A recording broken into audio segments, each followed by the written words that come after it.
si así se consideran pertinentes. Gracias, doctora, tiene la palabra. Muchas gracias, señor presidente. Muy buenos días.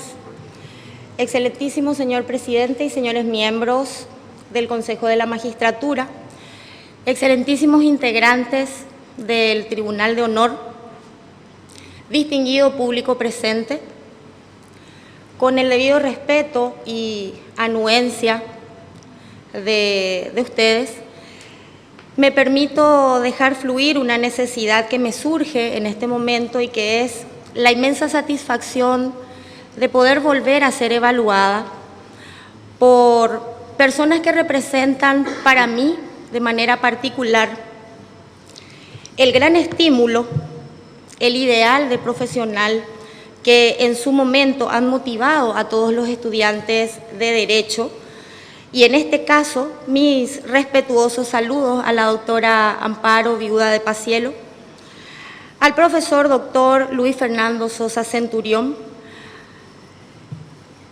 y en la persona de la doctora Amparo Viuda de Pacielo, recordar al distinguido profesor doctor Oscar Pacielo, quien al igual que el profesor Sosa Centurión, han guiado los pasos de innumerables alumnos que han egresado de la Universidad Nacional de Asunción, entre los cuales me enorgullece encontrarme. Así también un respetuoso saludo al señor presidente del Consejo de la Magistratura, doctor Osvaldo González, con quien comparto un profundo afecto hacia la docencia en la Universidad Nacional del Este, donde también he tenido el honor de formar parte de dicho cuerpo. En ese sentido, y volviendo al egreso de la Universidad Nacional de Asunción, en el año 1996, egresado de dicha alta casa de estudios, y en el transcurso de mi carrera he tenido la bendición de ingresar al sistema judicial desde muy temprana edad. He recibido la confianza de desempeñarme como agente fiscal en el fuero penal en el departamento del Alto Paraná en el año 1999 y así lo vengo haciendo en diversas circunscripciones en el territorio del país hasta encontrarme hace ya 7 años como agente fiscal penal en la ciudad de Asunción, en la sede 1 de esta capital, es decir, hace casi ya 19 años. Y es importante mencionar que esta circunstancia, esta antigüedad en el desempeño de la función y del conocimiento del sistema judicial han sido los principales alicientes para encontrarme motivada y pretender, fundadamente, acceder al cargo de Fiscal General del Estado.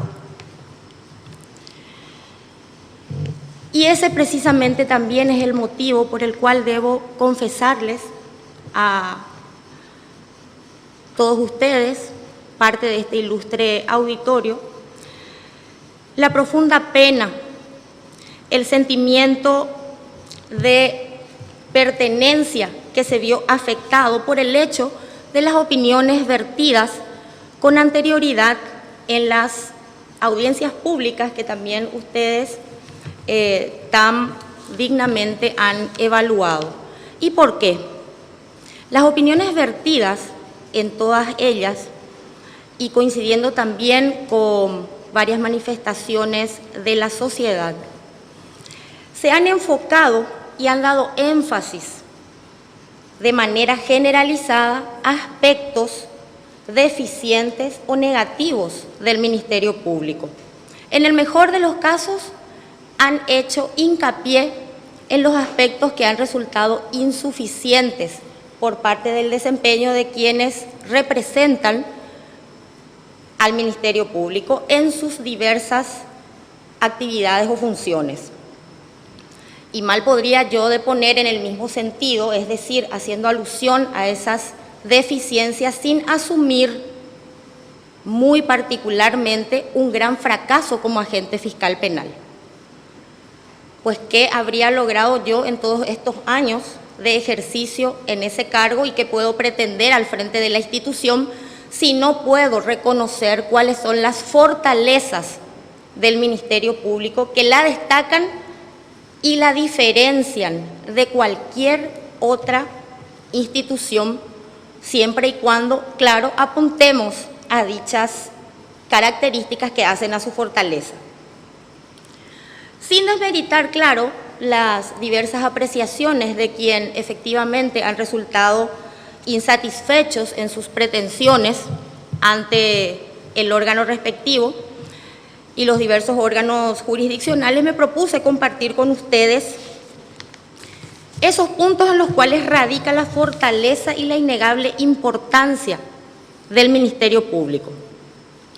Es una institución que se destaca no solo por la gran cantidad de espacios físicos que están destinados en su mayor parte a ser el asiento de las diversas sedes que a la vez albergan a numerosas unidades fiscales.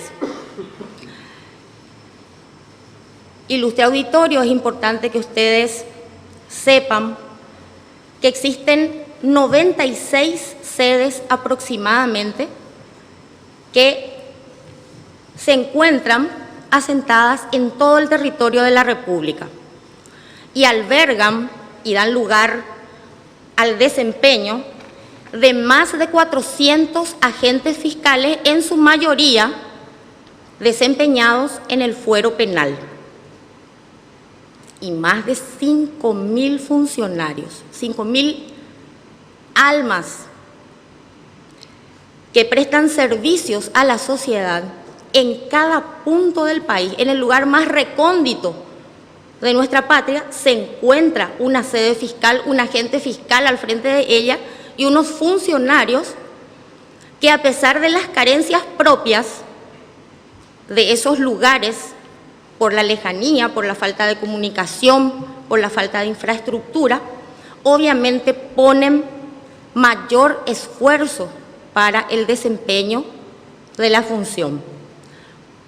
Obviamente, por mi experiencia y por mi función predominantemente en el área penal, quiero centrarme en exponer acerca de esa área penal que indudablemente es el área, la columna vertebral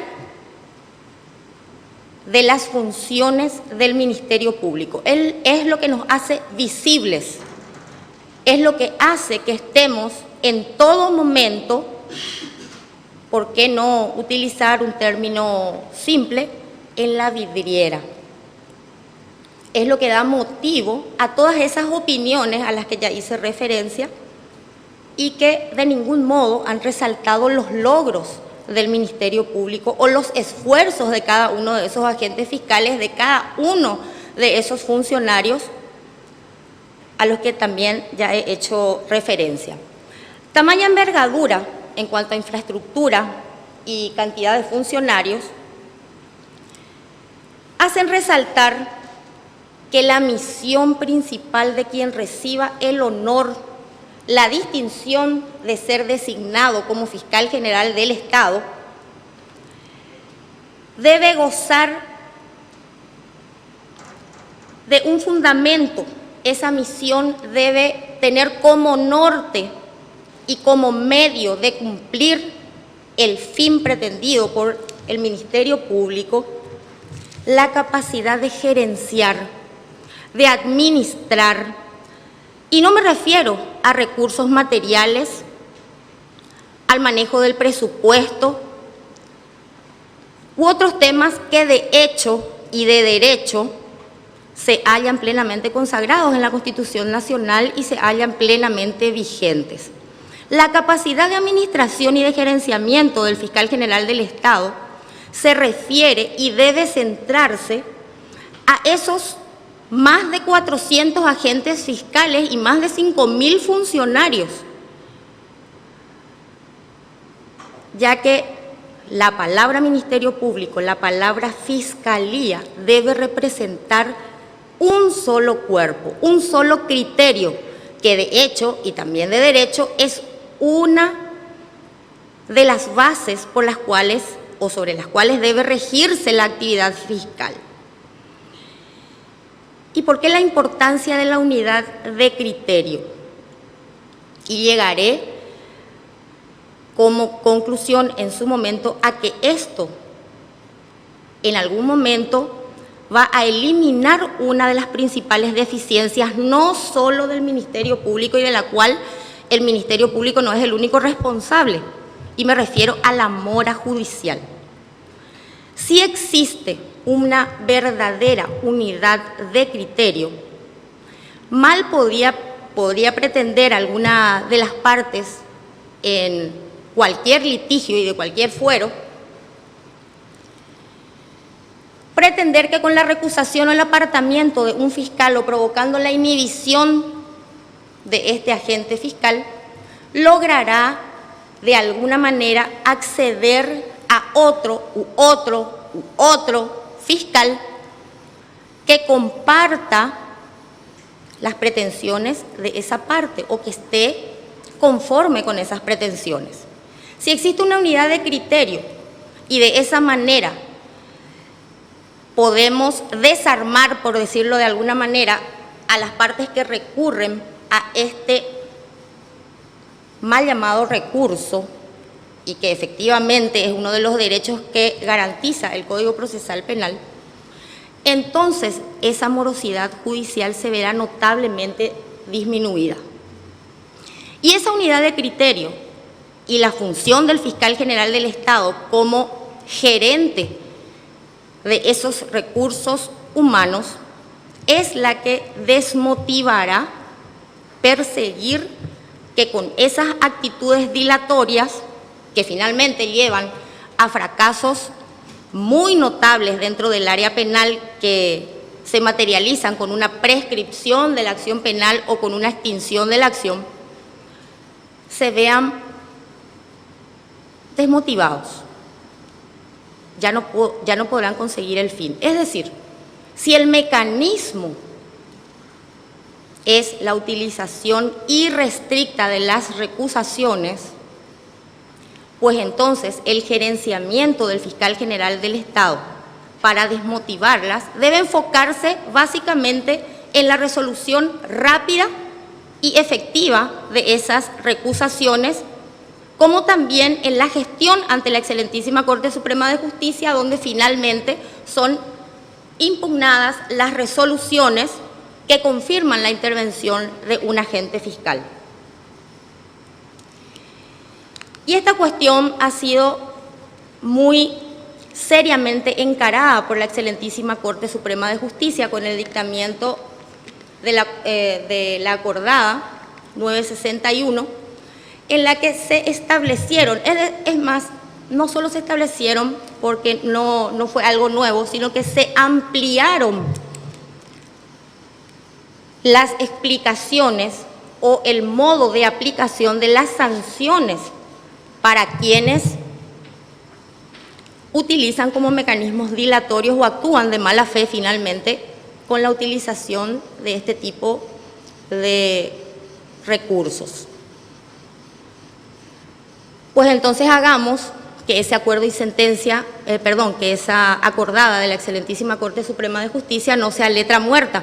Corresponde, a mi criterio personal, al señor Fiscal General del Estado impulsar y acompañar el cumplimiento a cabalidad de lo dispuesto por la Corte Suprema de Justicia. Y todo ello, y que hace a la fortaleza del Ministerio Público, y reitero, los recursos humanos, hacen relación también al rol del Ministerio Público en un Estado social de derecho, pasando brevemente a hacer referencia a los ejes temáticos que deben ser desarrollados en esta exposición. Y partimos de la base de que un Estado social de derecho es aquel que rige en un Estado democrático y que a su vez y por ende se funda en la soberanía del pueblo. La soberanía del pueblo, aparentemente una frase gastada o retórica, no es más que el poder de cada uno de los ciudadanos de la nación. Y ese pueblo constituido en sociedad es nada más y nada menos que representada por el Ministerio Público. Es decir, el Ministerio Público es aquel que representa la base fundamental de la democracia. Por lo tanto, la defensa de los derechos de esa sociedad, de los derechos constitucionales, de las libertades en todas sus acepciones y la igualdad en el acceso a la justicia es el principal rol dentro de ese Estado social de derecho, ya que en esa defensa debe constituirse ante los órganos jurisdiccionales e interrelacionarse con las instituciones de los tres poderes del Estado. La capacidad de cohesión a la que también ya se hizo referencia y que debe tener el fiscal general del Estado, de cohesión entre todos esos agentes fiscales a fin de lograr finalmente una unidad de criterio, como una condición sine qua non, debe ser el eje del trabajo fiscal, un trabajo de equipo, y de esa manera representar dignamente a esa sociedad que se verá satisfecha de ese modo ante y para la defensa de sus intereses justos, obviamente. Este espíritu de cuerpo, esta cohesión que debe existir entre los diversos funcionarios del Ministerio Público en todas sus jerarquías, quiero resaltar, debe darse sin ningún tipo de discriminación. Discriminación en cuanto a infraestructura, discriminación en cuanto a atenciones, discriminación en cuanto a salarios, discriminación en cuanto a becas, discriminación en cuanto a acompañamientos ante el jurado de enjuiciamiento de magistrados a los efectos de apoyar de manera igualitaria a cada uno de los agentes fiscales, y para ello obviamente es necesario que el señor fiscal general del Estado conozca a cada uno de sus fiscales, que se entreviste con ellos, que se interiorice del trabajo de cada uno de ellos y a través de esos agentes fiscales conocer y reconocer más que cualquier otra cosa el trabajo de los funcionarios. Ese reconocimiento por parte del jefe, por parte de la cabeza de una institución, es más que significativa, es más que motivador para cualquier persona que se desempeña en una institución de orden jerárquico, y no solo en la actividad pública, también, y es mucho más notorio inclusive en la actividad privada. Todo ello hará que el coraje, la honestidad, la capacidad y la absoluta objetividad no solo se manifiesten en cada agente fiscal y en cada funcionario, sino que se vea reconocido. Porque debo decirlo también, aquellos ciudadanos que se manifiestan y vierten opiniones negativas hacia el Ministerio Público, obviamente son las que se publican, las que se conocen, y actualmente con las redes sociales obviamente pasan a conocimiento de la mayoría de la población. Aquellos que han quedado satisfechos, y los hay muchos, les puedo asegurar que hay muchos ciudadanos que han quedado conformes, que han quedado satisfechos con el trabajo de un agente fiscal o de un funcionario. Doctora Estela, le recuerdo que el tiempo de 15 minutos como máximo concluyó ya. Solamente le pido que en 30 segundos pueda redondear, por favor, su presentación. De esa manera, el compromiso, en caso de ser honrada, distinguida con el cargo de Fiscal General del Estado, y más allá de ser una notable excepción, porque constituiría la primera mujer al frente de una institución tan importante, ese compromiso está en el fortalecimiento interno de la institución, con los recursos que ya tenemos, con los recursos que ya contamos, optimizarlos al máximo. Y a partir de la fortaleza interna se dará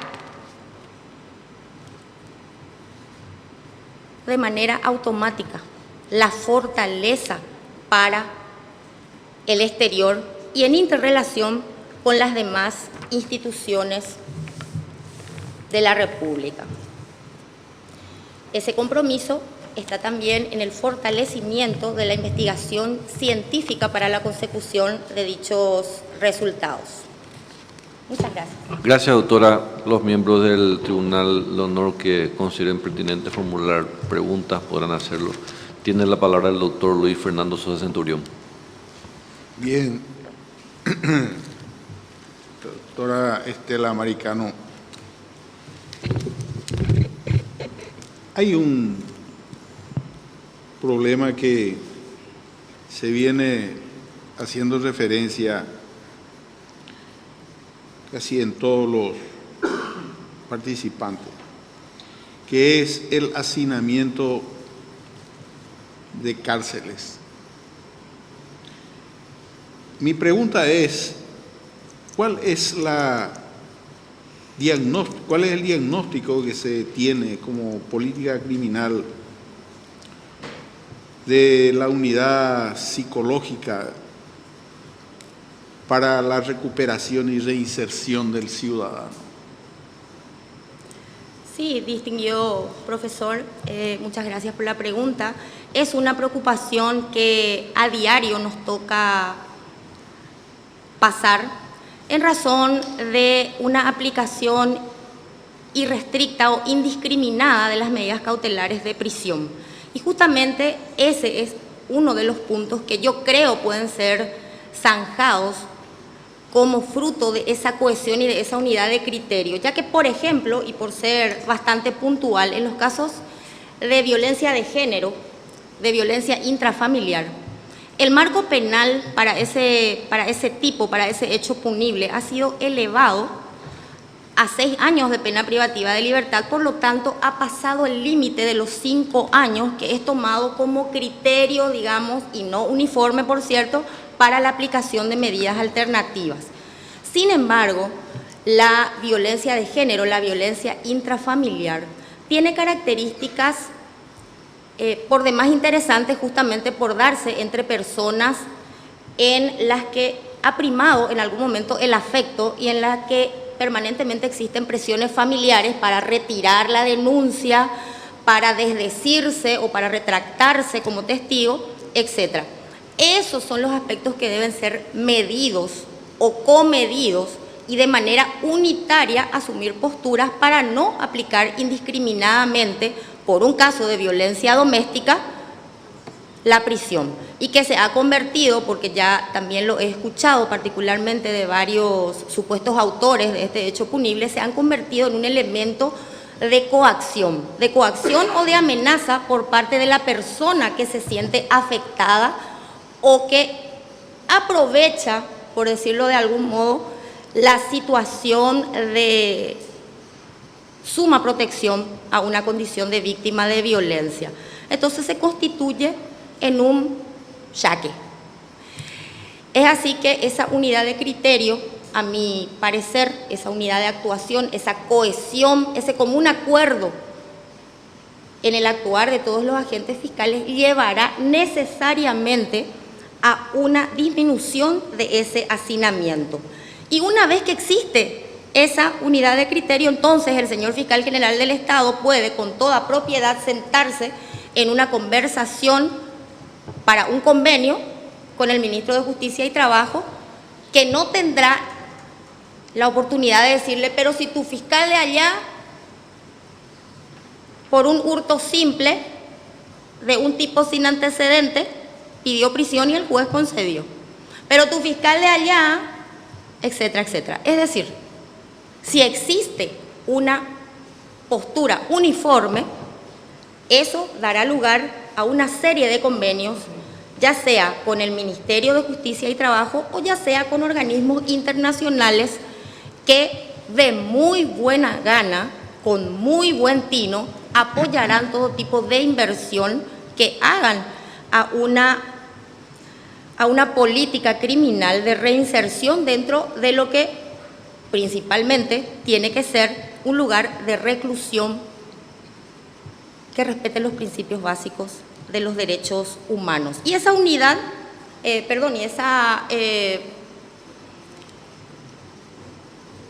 esa postura de acompañar esa reinserción a nivel psicológico también debe ser acompañada con un departamento, una dependencia, no solo de victimología, como efectivamente existe en el Ministerio Público, sino también que acompañe al autor, al recluso, al condenado. Pues no olvidemos que se han empezado a aplicar también las medidas de seguridad. Ninguna seguridad será suficiente, ninguna medida será suficiente si ese organismo, el Ministerio Público, no acompaña, no hace un seguimiento a través obviamente de los fiscales de ejecución, que son ya los que se involucran directamente con el cumplimiento de las sanciones penitenciarias.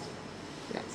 ¿Se tiene algún indicador de resultado en esa tarea o simplemente es un análisis objetivo que se puede hacer? ¿Se puede decir tanto se ha logrado, esto no se ha logrado? No se tiene, bueno, señor profesor. Gracias, doctor Luis Fernando Sosa Centurión. ¿Algún otro miembro que quiera hacer una consulta? Tiene la palabra el doctor Damián Pérez-Cona. Gracias, profesor. Al inicio, usted manifestó una observación, a mi manera de ver, una suerte de queja por opiniones negativas que se han expresado. ¿A qué opinión se refiere?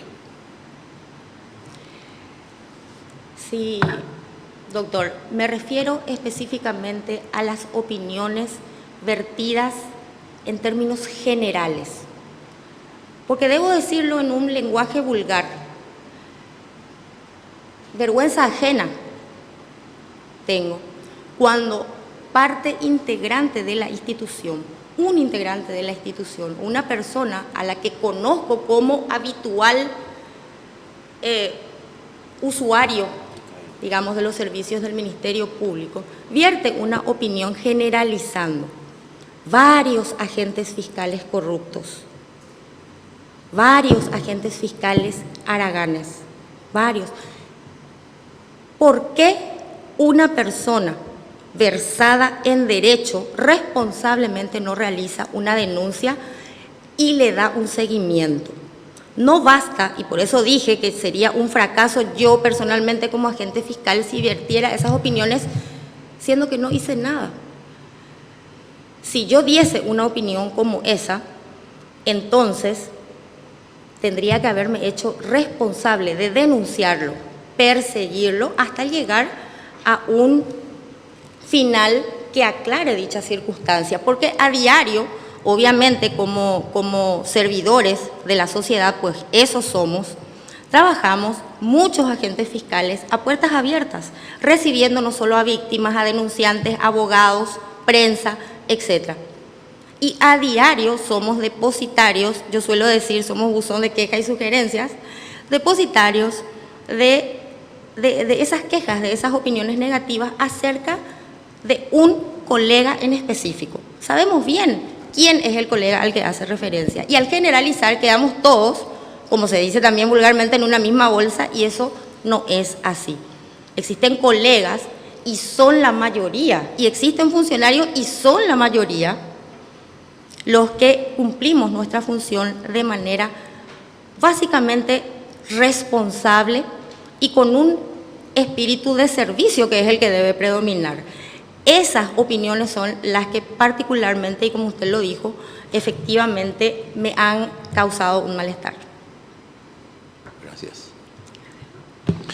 Gracias, doctor. Tiene la palabra la doctora Amparo Samaniego de Pacielo. Doctora Cano, en general comparto su preocupación y su criterio con respecto al hacinamiento de cárceles que le preguntó el doctor Sosa. Pero el ejemplo que usted ha elegido para demostrar cómo se puede evitar eso no me parece el más feliz, porque permanentemente estamos viendo casos de feminicidio que pudieron haber sido evitados si es que se hubiera actuado a tiempo contra los que ocasionaron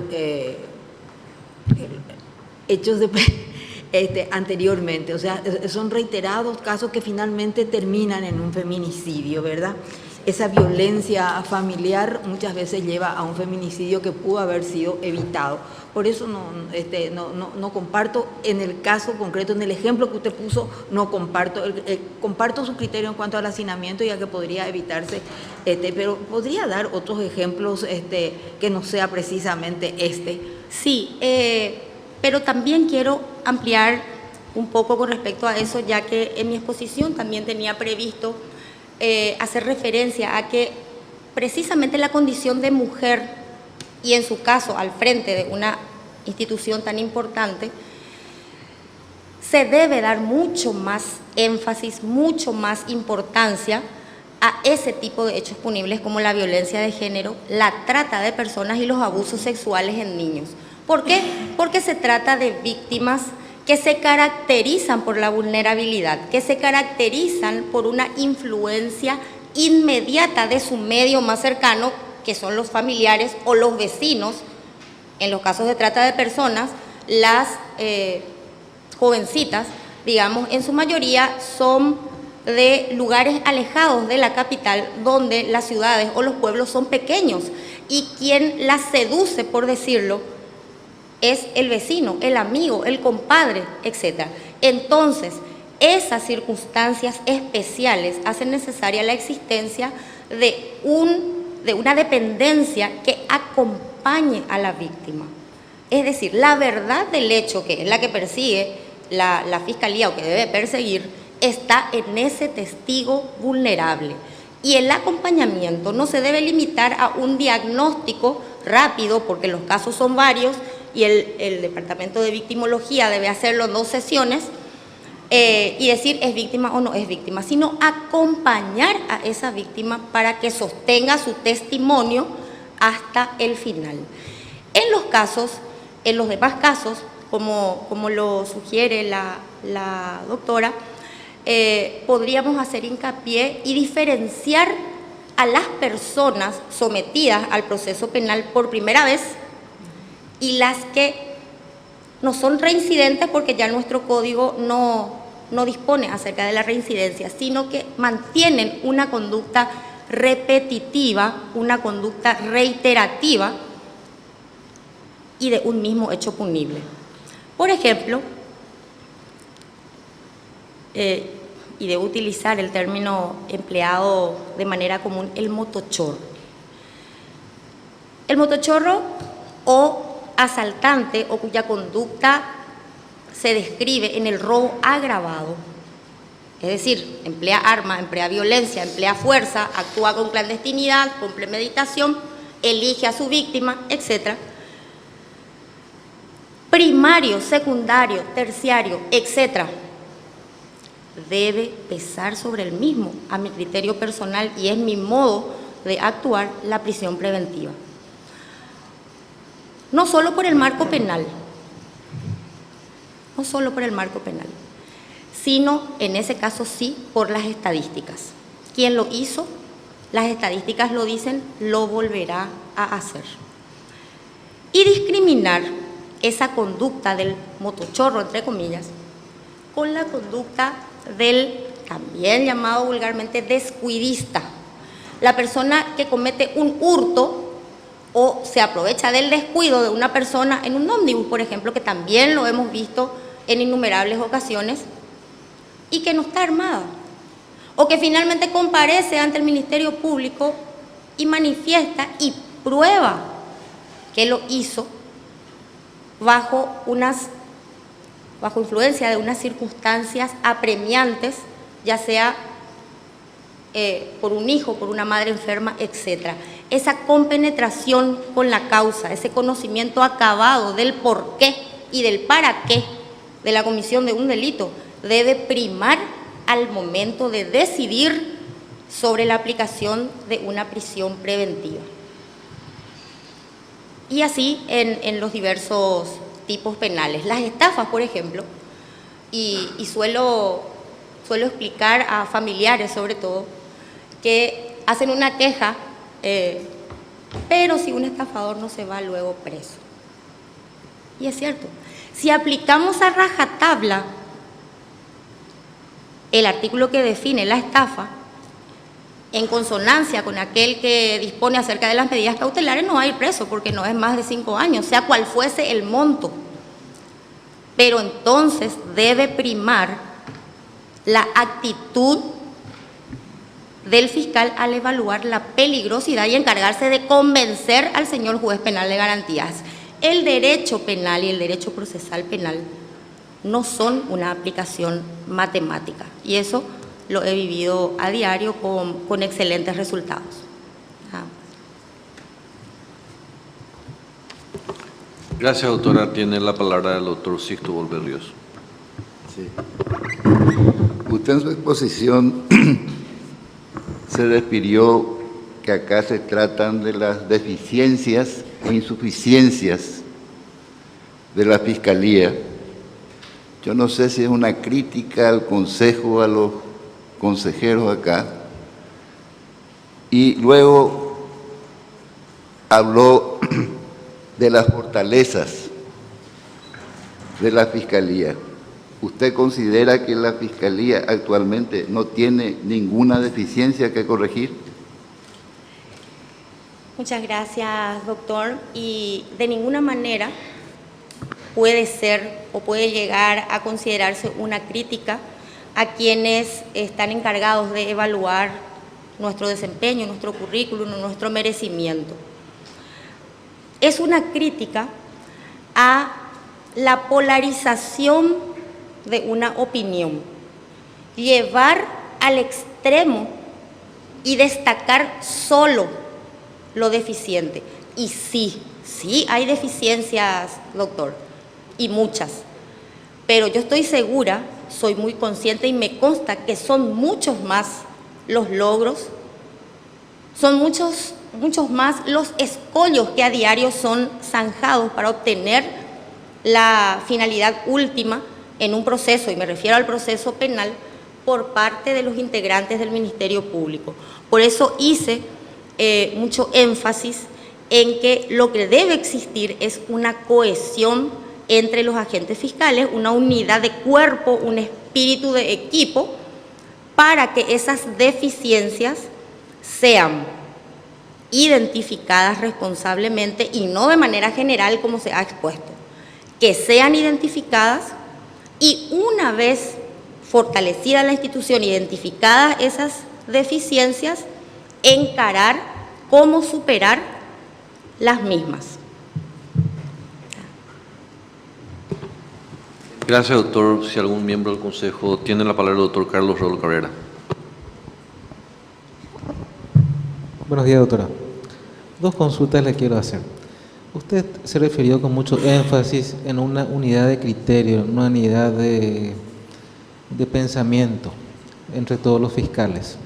Y acaba usted de expresar de que el derecho penal no es una aplicación matemática y que le dio excelentes resultados. ¿Usted cree que esa unidad de criterio no atentaría contra la independencia intelectual de cada uno de los fiscales como para poder decir a su ciencia entender en las causas, y no generaría un corporativismo, vamos a decir, de todo el equipo por un lado? Y la otra consulta que me quedó flotando es en cuanto a la forma que usted gerenciaría, porque usted dijo que el fiscal general debe ser un buen gerente y que tiene 5.000 funcionarios, 5.000 almas y 400 fiscales. y se refirió de que usted debería entrevistar personalmente a cada uno de ellos. En ese caso, ¿cómo usted haría como para gerenciar teniendo la idea de tener que entrevistar a tantos funcionarios en una institución así tan grande? Sí. La motivación que he tenido para esas manifestaciones, distinguido doctor, ha sido la experiencia particular. Ha sido el desempeño durante largos años en diversos lugares del país. Y me refiero primero a lo del gerenciamiento, que luego me llevará al corporativismo, que podría obtenerse como consecuencia. Un fiscal que se encuentra en un lugar muy alejado y concurre a pedir consultas, a pedir opiniones, sugerencias o apoyo, ¿por qué no? Porque debemos destacar también la peligrosidad en el trabajo de un fiscal. Digamos que necesite apoyo. Ese fiscal debe tener una línea directa, debe acceder de manera prioritaria al fiscal general del Estado.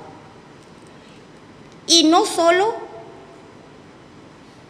que debe acceder, debe tener la confianza suficiente en su superior jerárquico para hacerlo. Obviamente también tenemos a los señores fiscales adjuntos que cumplen o fungen como fiscal general en cada área que les corresponde.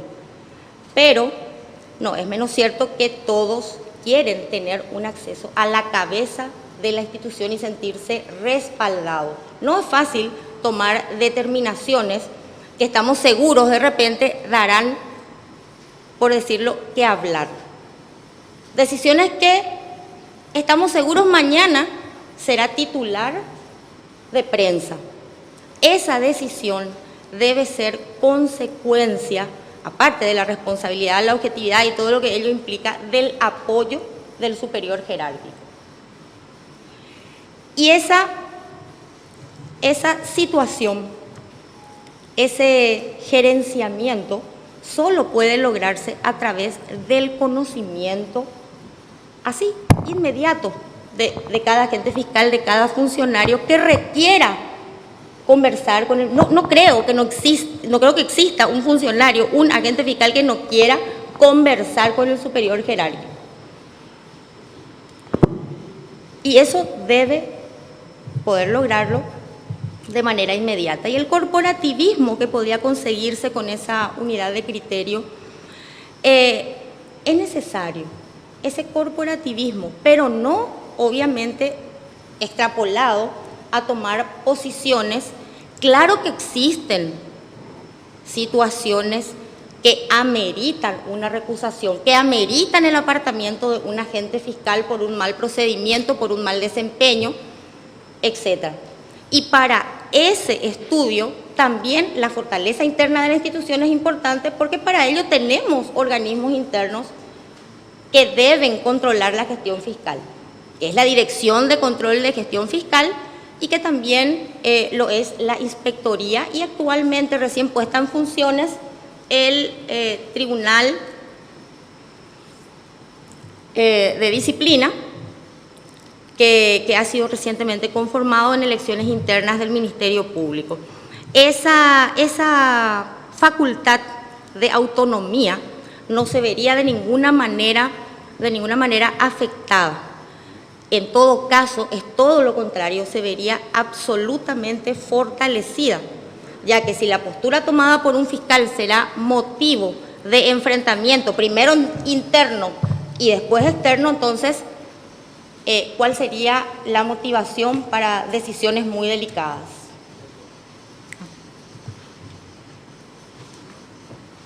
Gracias, doctora. Tiene la palabra el doctor Julio Javier Ríos. Buen día, doctora Cano.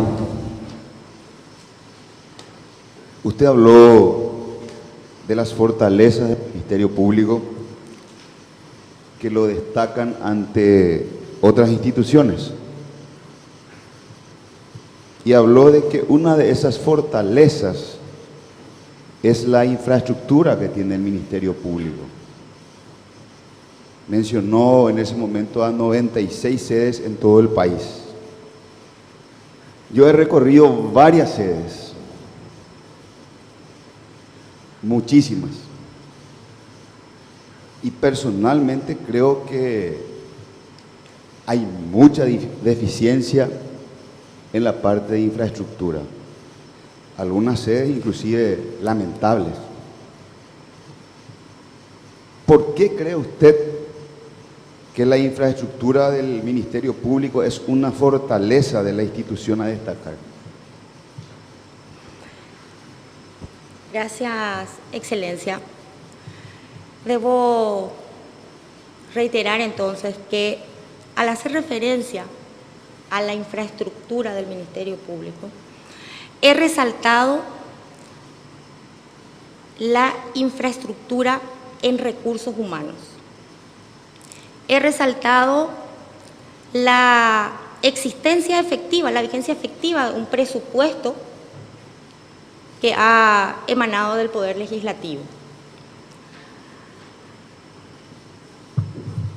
Existen esas fortalezas y ellas deben ser explotadas al máximo. Por eso hice referencia también a la discriminación no necesariamente voluntaria por parte de la Administración Central, sino la discriminación propia que se da por el lugar en que se encuentra una sede fiscal, por la peligrosidad, en este caso, como lamentablemente nos encontramos en algunas zonas del país. Y esas circunstancias son las que crean una discriminación propia, una discriminación que nace en forma involuntaria. Y existen las fortalezas. Y esas fortalezas están en la autonomía funcional, en la facultad que tiene un fiscal de tomar una decisión y que esa decisión no pueda ser revocada por el superior jerárquico. Un fiscal que imputa, por ejemplo, por ser la actividad principal en el área penal, esa imputación no puede ser apelada, no puede ser revocada con algún tipo de recurso o con algún tipo de incidente o su equivalente que sea planteado ante el superior jerárquico. Una vez que la imputación se formula, se formuló la imputación y presentada ante el juez penal de garantías, este tiene que tenerla por recibida. En el peor de los casos, devolverla por algún defecto formal, pero la imputación propiamente dicha ya fue formulada, o en el caso contrario, una desestimación. Esa autonomía funcional, esa facultad que le inviste a cada uno de los agentes fiscales, independientemente del fiscal general del Estado, esa es la fortaleza del Ministerio Público. Y llevada adelante a través de la confianza que se dé a cada agente fiscal, a cada funcionario encargado de la investigación, porque son los funcionarios, también debo confesarlo y debo asumirlo, son los funcionarios los que tienen ese conocimiento a diario con quienes acuden a solicitar nuestra intervención. Esa particularmente es la fortaleza, doctor. Y la infraestructura, me refiero a que efectivamente posee la infraestructura en el organigrama, en el presupuesto, etc. Y la aplicación equitativa de ello es el compromiso del fiscal general del Estado, es su obligación. Gracias, doctor Ríos. Tiene la palabra el doctor Adrián Salas Coronel. Buen día, doctora Estela Cano. Atendiendo que el Ministerio Público es de los denominados órganos extrapoder, ¿cuál tiene que ser el trato del fiscal general del Estado con los otros poderes del Estado, en atención a que con frecuencia son investigados funcionarios de otros poderes, llámese el Poder Ejecutivo, Poder Legislativo o el Poder Judicial? ¿Cuál tiene que ser el trato del fiscal general del Estado con los otros poderes del Estado? Gracias, doctor. El trato del fiscal general del Estado como gerente de los recursos humanos y entre ellos aquel fiscal que formuló un requerimiento o que se encuentra investigando a una de esas personas a las que usted hace referencia. En ese caso, el fiscal general del Estado debe permitir el acceso de esa persona afectada o de algún modo preocupada por su situación procesal, recibirla, darle las garantías de que efectivamente se tomarán todas las medidas necesarias para el efectivo cumplimiento de las leyes. El fiscal general del Estado debe ser una autoridad con las puertas abiertas, es un servidor de la sociedad. Esa es su función.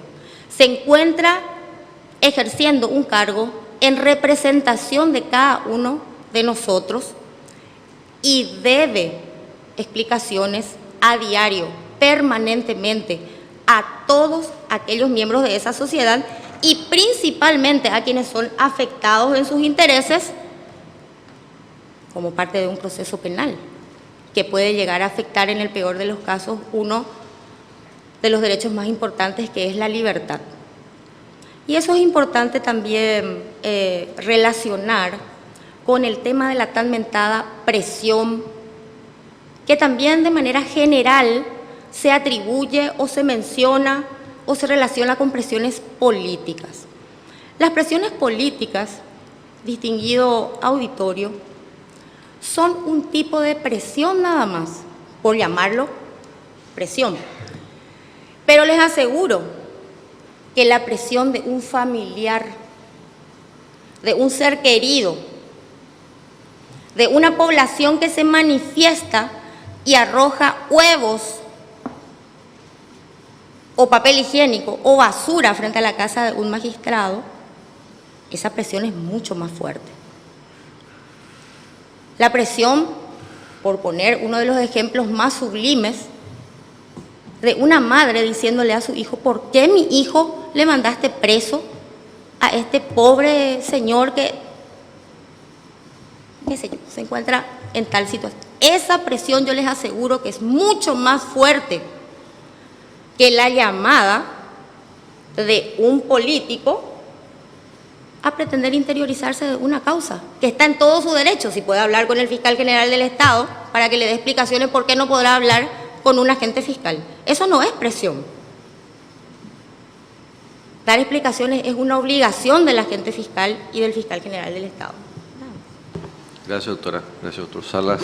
Tiene la palabra el doctor Cristian Daniel Griscovich. ¿Qué tal, doctora?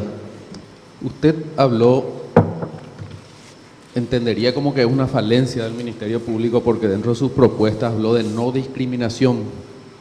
En cuanto a infraestructura, habló capacitación, becas, y al final puso mucho énfasis en el acompañamiento que hace el fiscal general cuando un fiscal, un agente fiscal está sometido a enjuiciamiento en el jurado.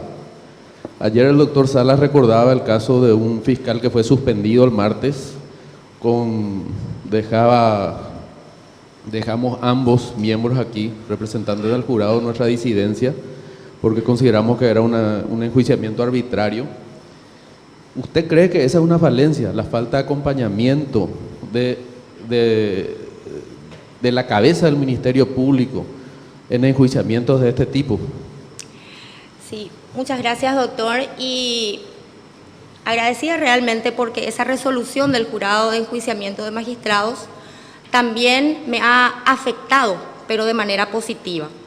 En una causa en la que se llevaba una investigación preliminar por los señores miembros del jurado de enjuiciamiento, fui absuelta o fue dejado sin efecto dicha denuncia, al mismo tiempo que este colega fue suspendido. En ningún momento me he ido a conversar con ninguno de los señores miembros del jurado de enjuiciamiento de magistrados. En ningún momento he acudido tampoco al señor fiscal general del Estado a los efectos de solicitar un acompañamiento. ¿Pero por qué? Por la seguridad absoluta de que quienes iban a juzgar mi conducta procesal lo iban a hacer objetivamente y en la seguridad absoluta de que para ello basta la copia y el informe que fueron remitidos en su oportunidad. Ahora bien, ese acompañamiento debe ser igualitario y debe ser de manera uniforme cuando el fiscal lo solicita. Cuando el fiscal, en un intento desesperado de interiorizarse de cómo se encuentra la situación, requiere de un abogado, por ejemplo, que vaya a fungir de defensa ante el jurado de enjuiciamiento de magistrados. Cuando requiere que el señor fiscal general del Estado, dentro de sus múltiples actividades, se tome un tiempo para gerenciar una entrevista de ese agente fiscal con los señores miembros del jurado de enjuiciamiento de magistrados. Porque en muchos casos la carpeta fiscal que es sometida a estudio o que motivó el informe del agente fiscal fue algo, por decirlo de la manera más ejemplificativa, heredado. El agente fiscal enjuiciado es aquel que firmó nomás ya un sobreseimiento definitivo o que formuló una imputación luego de una serie de actuaciones de otros varios agentes fiscales que motivaron ese requerimiento. Es decir, hay ocasiones en que se necesita del acompañamiento del fiscal general del Estado y es en esos casos en que él mismo debe hacerlo de manera igualitaria. ¿Y por qué digo de manera igualitaria? Simplemente haciendo otra vez referencia a agentes fiscales que se encuentran lejos del asiento de la capital, donde todos esos trámites deben ser llevados adelante. Nada más. Otra pregunta, doctora. Cuando le preguntó la doctora Amparo la cuestión de las medidas alternativas, usted daba como ejemplo de otorgar esas medidas alternativas a la prisión los delitos menores. El que asaltó en el ómnibus, el motochorro, aquel que va desarmado.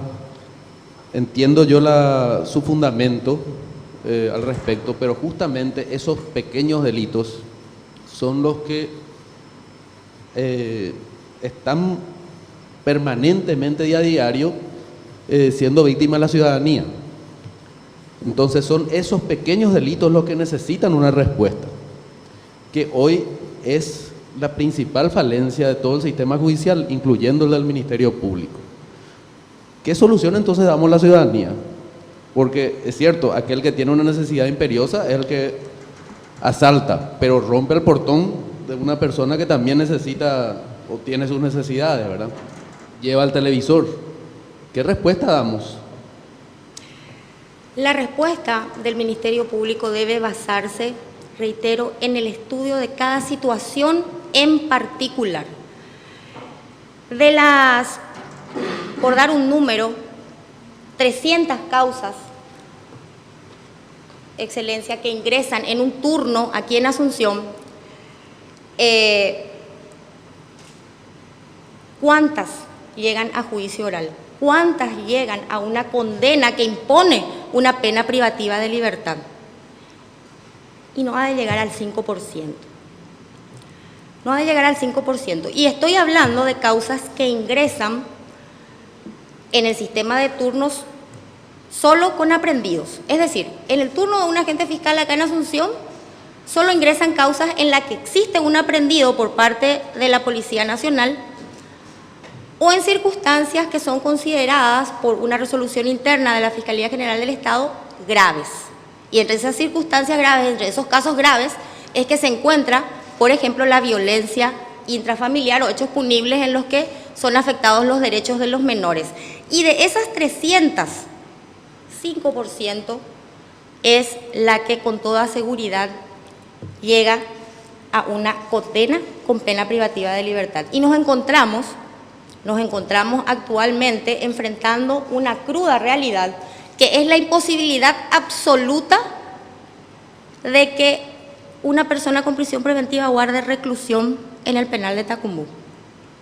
Entonces surgen los diversos inconvenientes, como que la agrupación especializada no es un lugar de reclusión, acto seguido las manifestaciones de personas disconformes con esas circunstancias o que alegan violación de derechos humanos. Eso provoca que un ciudadano con prisión preventiva actualmente necesariamente deba ser remitido al penal de emboscada. Y no me animo realmente a comparar, sin cometer algún gravísimo error, el penal de emboscada con el penal de Tacumú. Pero apenas por la distancia estoy segura que por demás constituye algún tipo de inconveniente para el que se encuentra recluido, al menos para visita de familiares. Y por qué no decirlo económicamente, porque esa también es la triste realidad. Debe subsistir dentro del penal. Esas circunstancias deben ser puestas sobre una mesa de diálogo entre todas las instituciones y, repito, debe dar lugar a convenios internacionales que estoy segura darán un excelente resultado y obtendremos una efectiva colaboración de otros estados. Gracias, doctora. Le voy a formular algunas preguntas que me llegaron del auditorio. ¿Ha realizado denuncia contra colegas que han cometido hechos de corrupción? Es la primera pregunta. No, nunca. ¿Podría defender o acusar a sus colegas fiscales por casos de corrupción? Totalmente, sí. Fundadamente, con pruebas y responsablemente, sí. ¿Qué medidas anticorrupción serían realizadas por usted si fuera nombrada fiscal general del Estado? El funcionamiento efectivo de direcciones que ya se encuentran como parte del organigrama del Ministerio Público y que, vuelvo a recordar, son la Inspectoría y también la Dirección de Control de Gestión Fiscal. Que esas direcciones trabajen permanentemente, porque de hecho lo hacen, pero en oficinas, y el trabajo de esas personas debe ser basada o debe estar basada en la inmediatez. La constitución de las autoridades de esas direcciones, de esas dependencias, en cada fiscalía, motivada sobre todo por las quejas o las denuncias o los reclamos de personas que así lo hagan. ¿Considera prudente firmar órdenes de detención preventiva contra ciudadanos alemanes por orden superior? No. Las órdenes de detención se hallan más que ningún otro tipo de facultad del Ministerio Público, se hallan enmarcadas en limitaciones muy, muy específicas. Las órdenes de detención solo pueden proceder en los casos de aprehensión en flagrancia, en los casos en que se necesite, se requiera de manera urgente individualizar al autor de un hecho y nos encontramos ante un grupo de personas y no sabemos cuál de ellas ha sido el involucrado. Y en el caso de ciudadanos extranjeros, y no solo alemanes, de cualquier nacionalidad, obviamente la falta de arraigo en el país es motivo más que suficiente para ordenar la detención. Si existen indicios de la comisión de un hecho punible grave, claro. ¿Se considera independiente e imparcial al llevar adelante una investigación fiscal? Totalmente, totalmente, y esa es justamente la fortaleza a la que hice mucho hincapié en esta audiencia. ¿Ha sido denunciada por hechos de corrupción en el ejercicio de sus funciones? Jamás. Gracias, doctora. Una consulta que a mí me quedó un poco botando en el aire. Hacía mención usted al hecho de la denuncia de corrupción en este proceso en relación al Ministerio Público y que gran parte de los funcionarios, tanto fiscales como funcionarios de soporte en cada unidad fiscal, tienen la particularidad de realizar su trabajo en forma correcta y con mucho sacrificio y con mucha entrega. La consulta mía a usted es, ¿No será que esos hechos de corrupción que son objeto de percepción ciudadana en relación a determinadas actividades o determinadas funciones en casos emblemáticos son más bien sobre aspectos cualitativos y no cuantitativos? Es decir, hagan referencia a hechos emblemáticos y no a aquellos hechos que pasan hasta, si se quiere, desapercibidos, más aún teniendo en cuenta el área tan sensible como es la justicia, ¿verdad? Y en caso afirmativo que usted asienta que eso sea así, ¿qué haría al respecto para mejorar eso en caso de ser electa fiscal general del Estado? Estamos pasando como ciudadanos ante precisamente esos casos emblemáticos, como menciona el señor presidente del Consejo de la Magistratura. Casos emblemáticos que se relacionan nada más y nada menos que con el Congreso de la Nación, con hechos ocurridos dentro de la sede de un partido político o discusiones interminables acerca de la constitucionalidad o no de una enmienda. Perdón, doctora, que, ¿le podría plantear otro sí, caso mucho más sencillo porque eso estamos planteando a nivel de la Asunción? Si yo le digo en el interior de la República, donde normalmente no se dan hechos de violencia, sin embargo se da un hecho de homicidio con fines de robo y finalmente esa persona no es condenada, no hay acción, normalmente la carpeta de investigación termina en una prescripción. Es decir, emblemáticos dependería mucho de dónde sucede el hecho. Estamos hablando de un caso en capital, el caso que usted está planteando, y yo le planteo un caso emblemático a nivel país, teniendo en cuenta que tienen aproximadamente 450 fiscales y 5.000 funcionarios, ¿verdad? Sí, al solo efecto de ejemplificar mi respuesta, puedo hacer referencia entonces a un caso emblemático que hace a la seguridad. El asalto que ocurrió en el Alto Paraná recientemente y donde los mecanismos empleados han sido total y absolutamente inusuales. ¿Cómo un fiscal general del Estado puede intervenir en una cuestión como esa? El agente fiscal, según tuve conocimiento a través de la prensa, o los agentes fiscales que participan en la investigación y también la Policía Nacional, han manifestado que existieron numerosas personas investigadas o supuestamente sindicadas como participantes en esos hechos punibles y que finalmente fueron liberadas.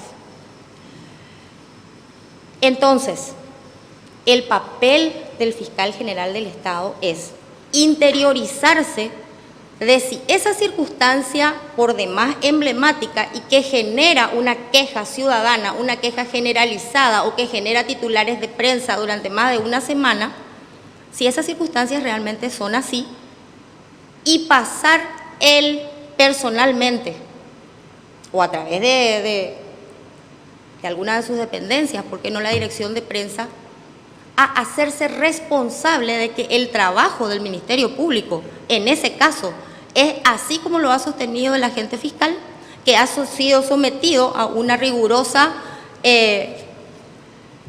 revisión y que efectivamente es así.